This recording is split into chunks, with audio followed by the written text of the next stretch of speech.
భావశక్తి వీటన్నింటినీ మనం ఉత్పత్తి చేసుకోవడానికి వాడు నన్ను సార్ అంటేనే నేను సార్ని పిలవబడినట్టు, వాడు ఒరే అంటే నేను కష్టపడాల్సిందే పోయి మీరు కష్టపడుతున్నారు.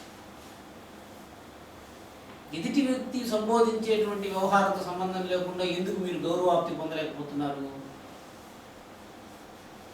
ఎందుకంటే మీకు సంసారం మీద ఎక్కువ ప్రీతి కాబట్టి సంసారంలో నుంచి వచ్చిందే మీకు ప్రధానం, కానీ మీ అంతఃకరణంలో వచ్చింది కాదు.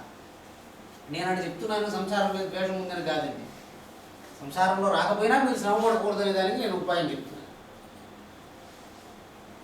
సంసారంలోది వచ్చేది నేను పూజిస్తాను అంటే ఏమిటి? దాసు పర్ణవు సైజవు సగాయం అంటే 2 పక్షులు అండి. దీనిలో చాలా అర్థాలు నేను బండి సందర్భం వచ్చినప్పుడు చెప్తాను. ఒక చెట్టు మీద 2 పక్షులు వాలున్నాయన్నాడు.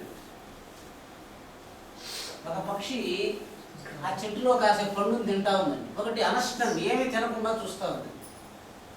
అంటే ఏమిటి అర్థం? అది తిని దానికి కలిగే సుఖాన్ని, అది తిని దానికి వచ్చే దుఃఖాన్ని అది చూస్తుంది కదా. అంటే అది దుఃఖపడితే ఇది ఏం చేసింది? ఎలా దుఃఖపడింది అనుకున్నది. అది తిని తీయగా ఉందంటే బాగా సుఖపడింది అనుకుందండి. దీనికి ఏమి ఇది ఇన్వాల్వ్ కావడం. ఇది మొదటి ఉపదేశం అండి. మళ్ళీ సుపర్ణ సూక్తంలో నేను మళ్ళీ ఇంకోటి మీకు మళ్ళీ కలిసి చెప్తాను. అమ్మ ఈ నెల ఇవ్వనివ్వండి, నేను తీసుకొచ్చుకున్నాను. ఒకసారి నేను ఇంటికి వస్తాను, చూసి మళ్ళీ నేను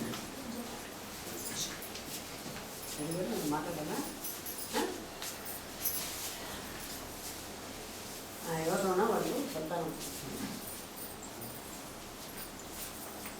ఏమన్నా డీటెయిల్స్ చెప్పారా? ఎవరికి